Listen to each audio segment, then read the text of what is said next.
Assalamualaikum warahmatullahi wabarakatuh. Bismillahirrahmanirrahim. Alhamdulillahi rabbil alamin. Wabihi nasta'inu ala umurid dunia waddin. Wassalatu wassalamu ala ashrafil anbiya'i wal mursalin. Sayyidina wa maulana Muhammadin wa ala alihi wa sahbihi ajma'in. Allahumma salli ala sayyidina Muhammadin al-fatih lima ughliqa wal khatim lima sabaqan nasiril haqqi bil haqq wal hadi ila siratikal mustaqim wa ala alihi haqqa qadrihi wa miqdarihil azim. Allahumma salli ala sayyidina Muhammadin tibbil qulubi wa dawaiha wa afiyatil abdani wa shifaiha wa nuril absari wa dhiyaiha wa ala alihi wa sahbihi wa sallim fi kulli lamhatin wa nafasin bi'adadi kulli ma'lumin lak. Amma ba'd. Yang kami hormati dan kami muliakan, narasumber kita pada kajian Ba'da Jumat hari ini, Al-Mukarram Bapak Dr. Kiai Haji Saifuddin Zuhri MA, yang sama-sama kita hormati Imam Besar Masjid Istiqlal beserta seluruh jajaran Badan Pengelola Masjid Istiqlal, para hadirin, hadirat, jamaah salat Jumat di Masjid Istiqlal maupun jamaah Al-Yutubiyah, Masjid Istiqlal TV, channel YouTube yang pada saat ini mengikuti kajian Ba'da Jumat ini. Pertama-tama, marilah kita memanjatkan puji syukur kita kehadirat Allah Subhanahu wa Ta'ala yang telah melimpahkan rahmat hidayahnya kepada kita semua. Salawat serta salam selalu kita aturkan kepada junjungan kita, junjungan alam, Nabi besar Muhammad sallallahu alaihi wasallam beserta keluarga dan sahabat beliau.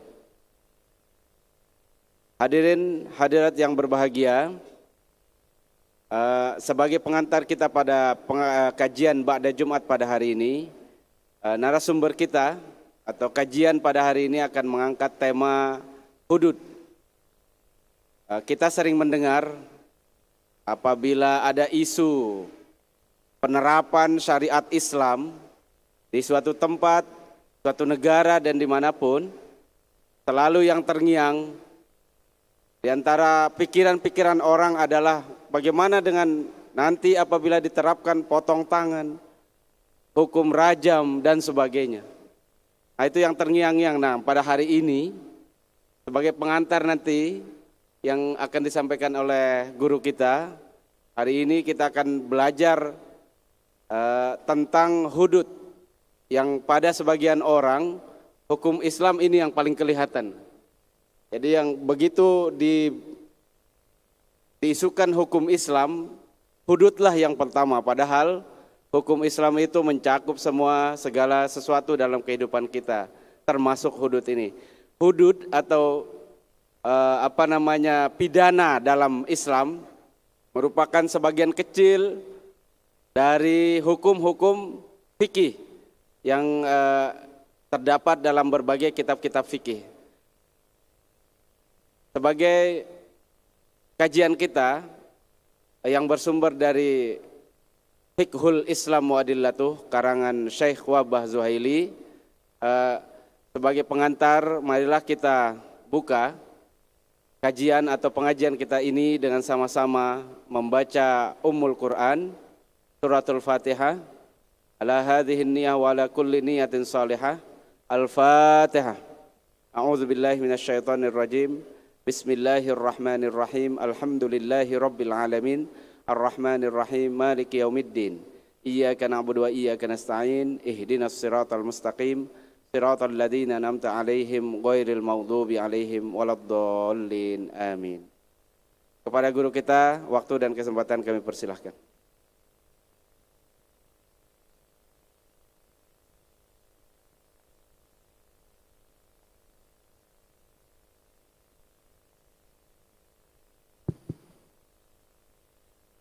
Bismillahirrahmanirrahim.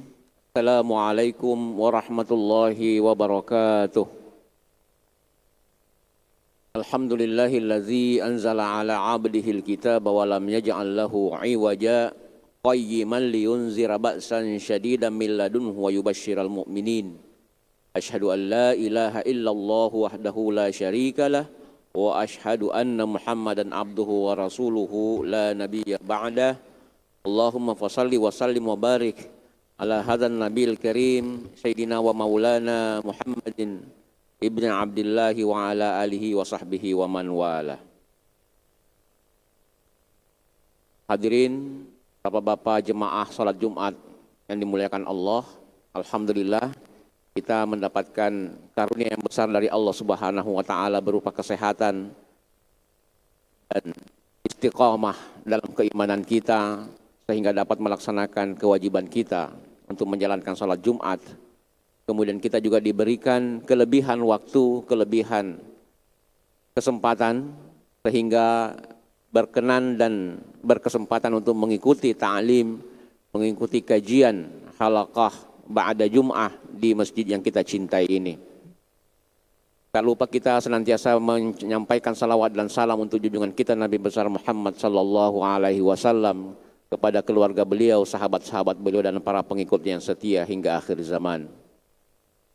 Hadirin dan juga pemirsa jemaah YouTubiah kata Ustadz kita yang menyaksikan tayangan ini dimanapun berada, alhamdulillah pada kesempatan ini kita akan dan beberapa kesempatan selanjutnya kita akan membahas mengenai hudud. Bukan hudud ya, tapi pakai hak dari kata haddun, jamaknya hudud. Ini adalah salah satu bagian dari fikih Islam. Jadi saya ulangi, kajian mengenai hudud ini adalah salah satu bagian di antara sekian banyak bagian dalam kajian fikih Islam. Beberapa tahun belakang atau dari awal kita sudah membahas mengenai ibadah ya, yang dimulai dengan taharah. Kemudian perangkat-perangkat ubudiyahnya, dari wudunya, tayamumnya, kemudian memasuki sholat dan seterusnya, kemudian sampai kepada zakat, puasa dan haji. Jadi fikih ibadah insya Allah sudah kita lewati. Kemudian kita juga sudah membahas itu ya, beberapa yang terkait seperti sembelihan kita juga sudah bahas. Dan kemudian kita berpindah pada bahagian selanjutnya, masih ada sebenarnya bagian yang lain yaitu munakahat. Tadi Pak Ustadz sempat bertanya, mengapa hudud dulu bukan munakahat dulu? Saya bilang ini sama-sama memberi semangat sebenarnya ya. Jadi fikih jinayah ini juga akan nanti membuat kita terkaget-kaget. Oh ternyata formulasi atau at-tasyri', proses pembuatan terjadinya hukum Islam ini, oh begini prosesnya. Nah itu bisa membuat kita semangat, apalagi jika melihat hikmah-hikmah dan juga hukum-hukum yang terkait dengan hudud ini. Nah, tentu juga munakahat bikin terkaget-kaget juga ya. Oh ternyata masih bisa nambah. Jadi ya itu, tapi itu semua akan kita bahas karena memang kajian kita ini kita hendak membahas dari awal sampai akhir. Nah hadirin sekalian, sebagai muqaddimah bahwa hukum dan aturan Allah itu adalah kamilun syamilun ya, sempurna dan mencakup segala hal. Jadi tidak ada kemungkinan bagi kita mencari hukum selain daripada Islam. Semua sudah diatur. Semua sudah diatur. Termasuk yang mungkin didiamkan itu juga aturan. Jadi jangan mengatakan ini kok tidak disebut dalam Al-Quran, tidak disebut dalam hadis, itu juga aturan. Karena Nabi apa yang didiamkan itu dibolehkan. Bahkan beberapa sahabat dulu pernah bertanya, kenapa tidak dibahas ini? Kenapa antum tidak menjelaskan ini? Akhirnya turun ayat melarang jangan banyak bertanya. Ya. Jika dijawab, tasukum akan menjadikan sulit. Jadi inilah Islam kita kamilun syamilun. Fikih ibadah, fikih jinayat, nanti munakahat, fikih akhwalus syakhsiyah ya. Kemudian ada mawaris dan seterusnya, itu adalah bagian-bagian yang besar dari hukum-hukum atau fikih dalam Islam ini. Dari sekian aturan ini, nampaknya memang jinayah ini yang agak-agak menonjol ya, agak-agak menyita perhatian. Nah, kemarin kita lihat di dunia internasional ketika proses pengalihan Afghanistan ya, itu isu yang muncul itu biasanya langsung urusan pidana, jinayatnya gimana ini. Jadi segala subversi, segala pengkhianat itu langsung hukumannya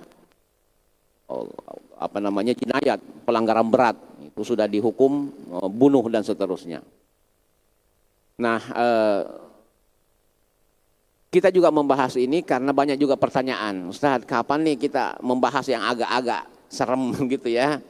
Selama ini kita membahas wudu, membahas akikah dan seterusnya, nama-nama bayi yang bagus ya. Kapan kita ini yang agak-agak begitu ya? Nah, ini waktunya kita membahas itu. Nah, yang pertama Bapak Ibu sekalian, pemirsa Istiqlal TV dan hadirin yang ada di Masjid Istiqlal, bahwa kita meyakini dan harus meyakini, tidak boleh ada keraguan, bahwa syariat Islam ini akan langgeng abadi hingga akhir zaman. Itu tidak boleh ada keraguan. Pokok itu, usul ya, bahwa syariat Allah Subhanahu wa taala akan bertahan hingga akhir zaman. Nah, sesuai dengan kebutuhan kondisi apapun dan dimanapun. Di negeri minoritas, di negeri mayoritas, di negeri panas, tropis maupun di negeri dingin, subtropis, itu semua berlaku, bisa berlaku. Jadi tidak ada, kita di sini jadi tidak bisa berlaku hukum Islam karena kita ini di daerah dingin, tidak bisa. Kita tidak bisa berlaku hukum Islam karena kami berada di Eropa. Semua orang kebanyakan non Muslim, kita nggak bisa. Bisa. Nah disinilah makanya di samping kamil dan syamil, hukum Islam ini juga ada fleksibilitasnya. Ada kelonggaran-kelonggaran, ada azimah dan ada rukhsah. Ini kalau kita ngajinya kurang tidak penuh, sepotong-sepotong, baru belajar azimah, nggak belajar rukhsah. Jadi ketika orang melaksanakan rukhsah, oh ini ajaran apa ini? Jadi karena tidak sempurna ngajinya. Oleh karena demikian, Al-Quran terbatas, itu sudah selesai.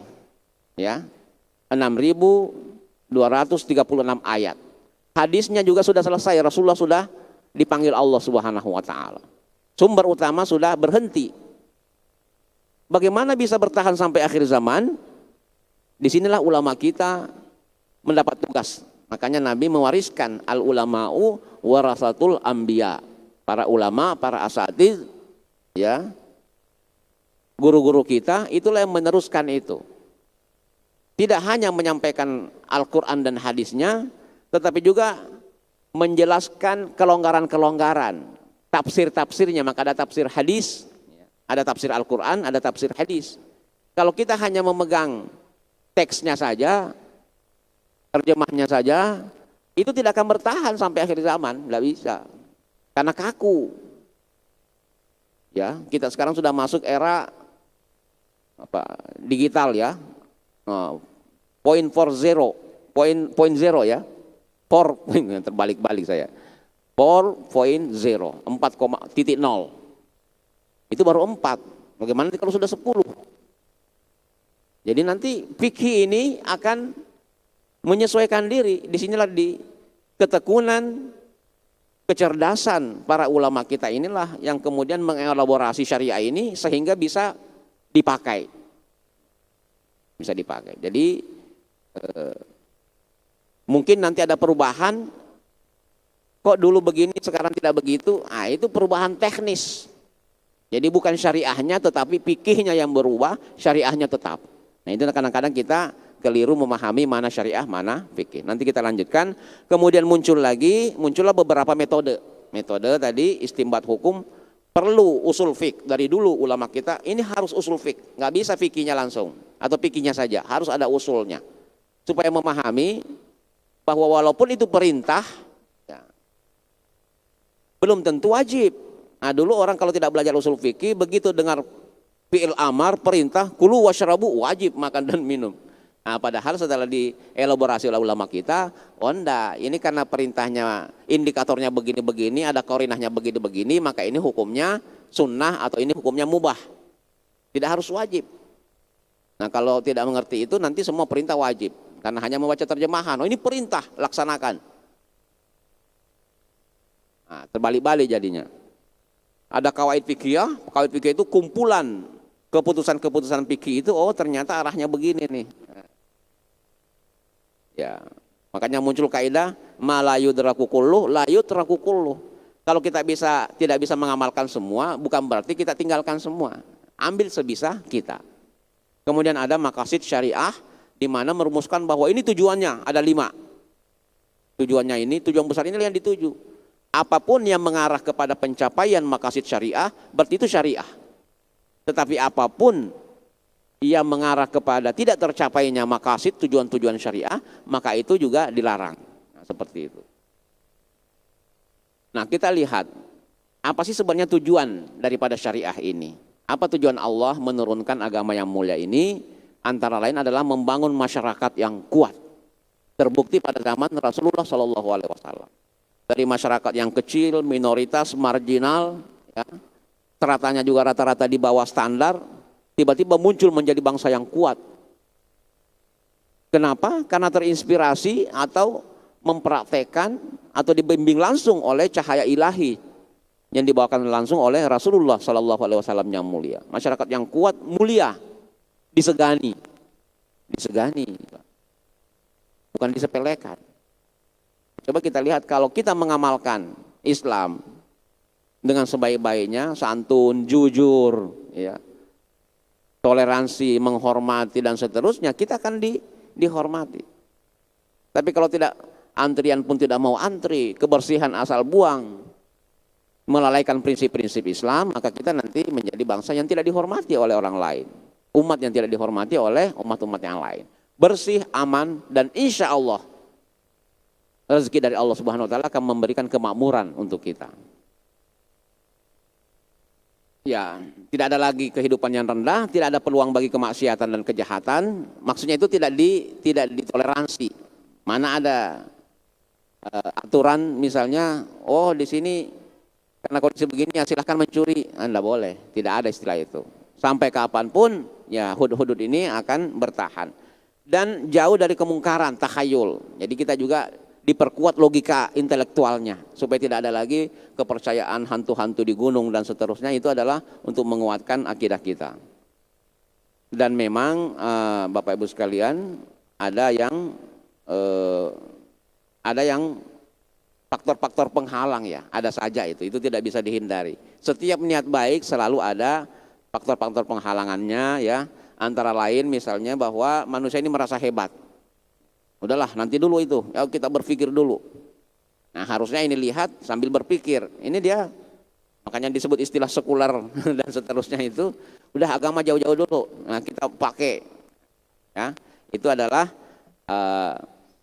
pragmatis, materialistis ya. Yang menguntungkan saja. Oh ini tidak menguntungkan jangan dipakai dan seterusnya. Kemudian ada pemikiran-pemikiran rendah itu ilmunya kurang tapi suaranya kencang. Nah, itu ada juga. Jadi seakan-akan yang ini dicarikanlah dalil-dalil sehingga tampak betul padahal dangkal tidak betul. Nah, yang paling banyak menghalangi faktor penegakan hukum yang benar itu adalah adanya eksploitasi yang berlebihan terhadap sumber daya. Kenapa hukuman ini dipreteli ya, yang tadinya agak keras dilembut-lembutin, itu karena ingin mengambil sebanyak-banyaknya dari sumber daya alam, rebutan. Ya dulu kita punya hutan yang sangat bagus di Kalimantan. Makanya hukumnya longgar, ambil, jual.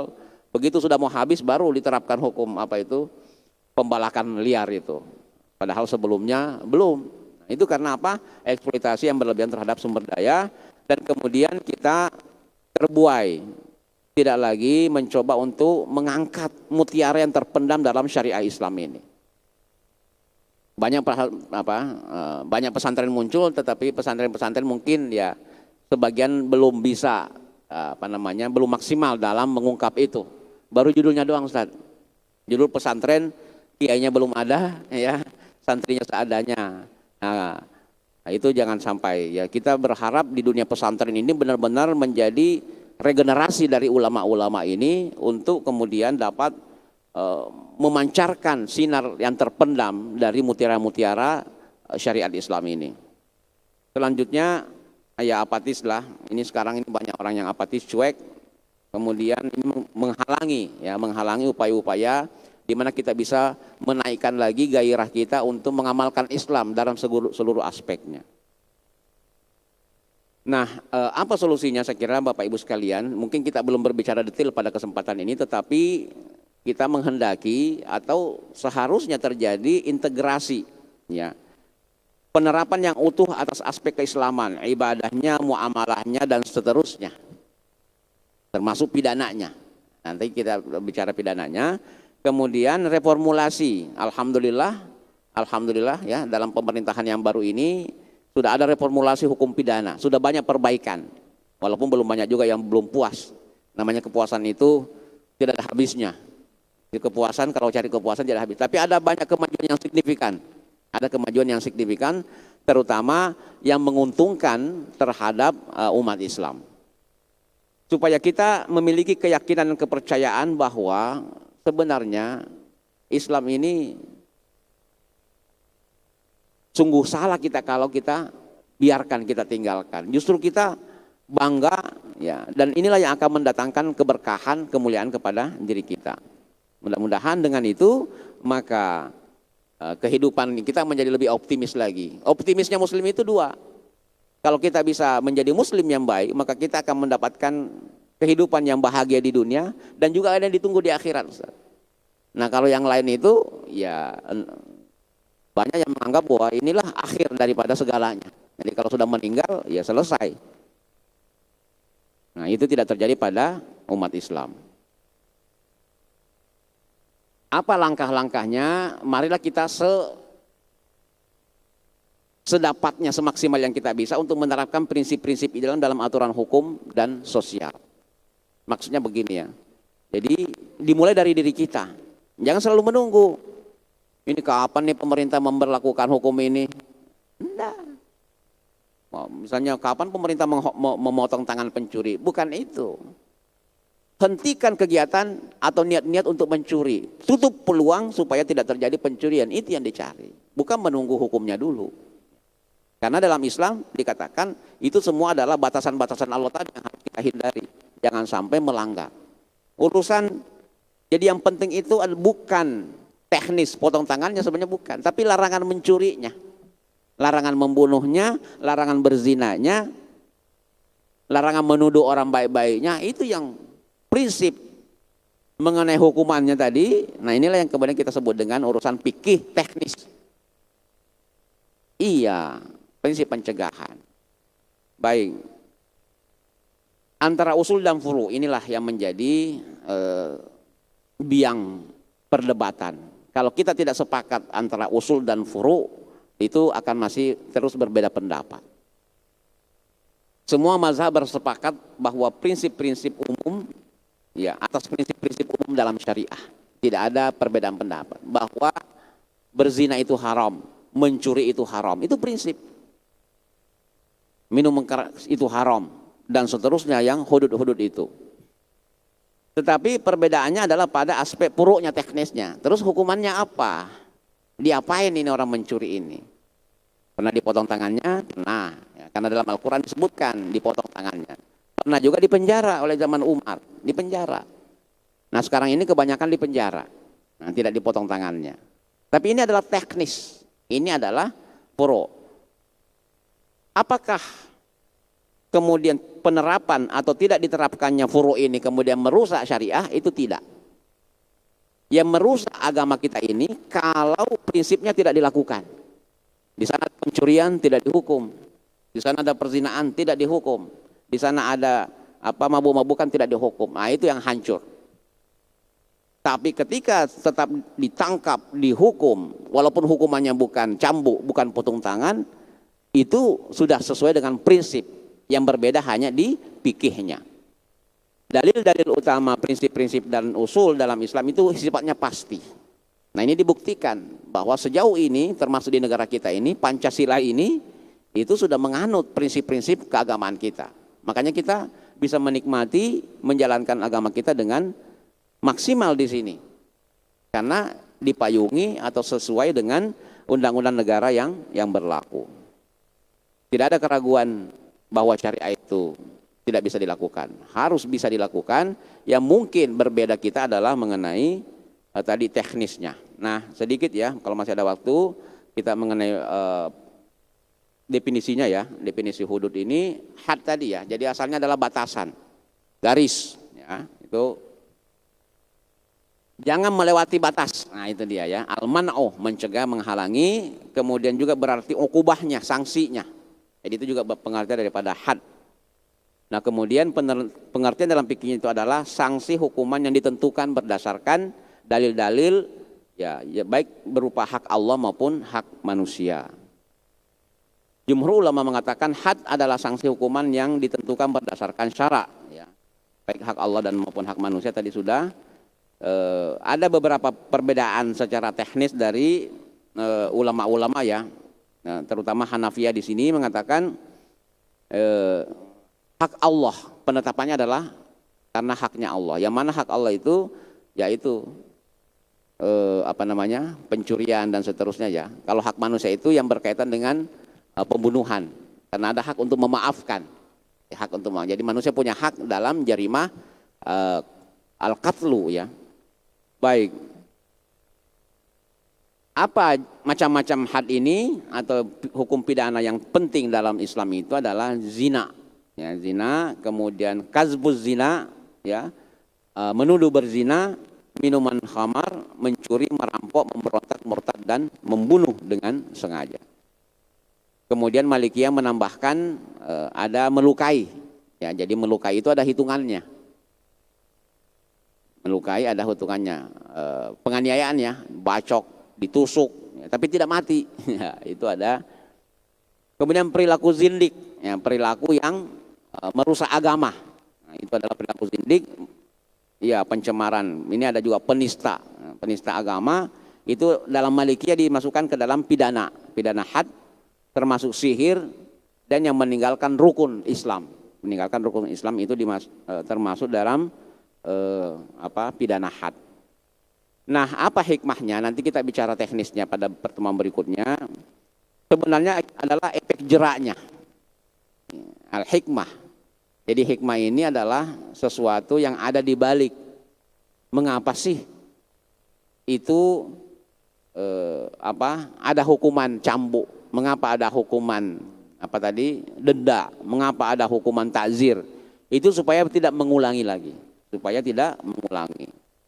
Yang kedua, menjauhkan masyarakat dari kerusakan. Kalau perzinaan merajalela, kalau minuman keras merajalela, pencurian di mana-mana, rusak. Tujuan agama kita supaya Islam ini menjadi mulia dan kuat itu tidak terpenuhi. Nah, tapi kalau kita sekuat tenaga untuk menghindari pencurian, sekuat tenaga untuk menghindari perzinaan, maka itu nanti insya Allah masyarakat kita akan menjadi masyarakat yang mulia dipandang oleh orang-orang. Membersihkan dari dosa, menghindari sanksi, jangan sampai kalau menggunakan dulu ya Pak, menggunakan hukum adat. Kadang-kadang itu hukum adat lebih sadis. Ya. Dulu masyarakat Arab Pak, itu kalau dia membunuh, satu orang dibunuh, bisa-bisa kisahnya itu 5 orang. Karena dia hargai, ini kan yang Anda bunuh ini, kira-kira kalau zaman sekarang Ustaz, ini kan sudah dokter, sudah haji, sudah PNS. Yang membunuh SMA, harus 5 katanya itu. Ya kira-kira begitu perbandingannya dulu ya. Jadi ada ketidakadilan. Padahal nyawa dibayar nyawa harusnya. Tapi hukum adat begitu. Kadang-kadang terlalu berat, kadang-kadang terlalu ringan. Nah, inilah makanya ada standar dalam Islam tadi, dalam fikih Islam supaya ada standar yang sedang. Ya, sedang dan tidak menzolimi siapapun. Dan pemberlakuan atas nama Allah. Jadi semua ini adalah atas nama Allah Subhanahu wa ta'ala. Kemudian nanti ada perbedaan had dengan ta'zir. Tidak semua pelanggaran-pelanggaran atau maksiat itu mendapat hukuman dalam had. Zina ada, tapi menggoda-goda aja ya Ustaz. Gimana ini? Tidak ada pasalnya dalam perzinaan. Ah, itu ta'zir, lebih ringan. Lebih ringan. Ta'zir, kalau ta'zir ini itu sesuai dengan keputusan daripada hakim. Jadi makanya hakim-hakim ini memiliki kekuasaan yang penting dalam pelaksanaan hukum. Makanya disebut jurisprudensi. Hakim yang lama keputusannya begini bisa diikuti oleh hakim berikutnya, boleh. Karena sudah pernah dilaksanakan seperti itu. Ta'zir. Nah, pelanggaran-pelanggaran ta'zir ini umumnya itu lebih ringan daripada hadnya. Tetapi menurut mazhab lain kadang-kadang melebihi. Ya, kadang-kadang melebihi. Jadi ditambahkan. Ada penambahan sepertiga. Ya, jadi harusnya hukumannya 100 cambuk. Tapi karena perzinaannya itu diiringi dengan hal-hal lain yang merugikan. Nah, menurut hakim ini perlu diperberat. Tambahkan sepertiga. Nah, itu bisa. Ya. Kalau nanti kita akan bicara tentang detailnya ya, ternyata tidak memenuhi syarat. Jadi kadang-kadang kita keliru begini Pak, as-sariqu was-sariqatu faqta'u aydiyahuma. Pencuri laki-laki, pencuri perempuan, potong tangannya. Oh iya harus dipotong tangannya. Tetapi pertanyaannya, apakah semua pencuri laki-laki dan pencuri perempuan dipotong tangannya? Ternyata tidak. Artinya apa? Bahwa dalil-dalil dalam Al-Quran tidak bisa berlaku serta-merta sesuai dengan teksnya. Kalau kita mengikuti teks Al-Quran, maka pencuri permen juga kena. As-sariqu was-sariqatu, pencuri laki-laki, pencuri perempuan, potong tangannya. Nah, kadang-kadang begini, kan ada makna majazi. Jadi dalam bahasa Arab itu ada makna majazi. Potong tangannya tidak harus berarti tangan, tetapi potong kekuasaannya, gitu ya. Ada pendapat begitu. Yang satu yang tekstual angkat tangan protes. Tidak bisa. Jelas-jelas ayatnya mengatakan faqta'u aydiyahuma, tangan, potong tangan. Nah, ketika dibalik as-sariqu was-sariqah itu gimana ini? Apakah semua pencuri dipotong? Ternyata tidak. Kalau pencuri permen tidak. Harus ada nisabnya. Oh, kalau begitu kita tidak sama-sama tidak bisa menerapkan teks serta-merta begitu. Jadi ada tafsiran-tafsiran selama itu masih bisa dan tidak tidak merusak atau bertentangan secara prinsip kepada syariah, maka para ulama kita lah yang kemudian memberikan penafsiran-penafsiran dalam rangka menyesuaikan kepada kondisi zaman. Jadi tidak bisa kita tekstual, tidak bisa.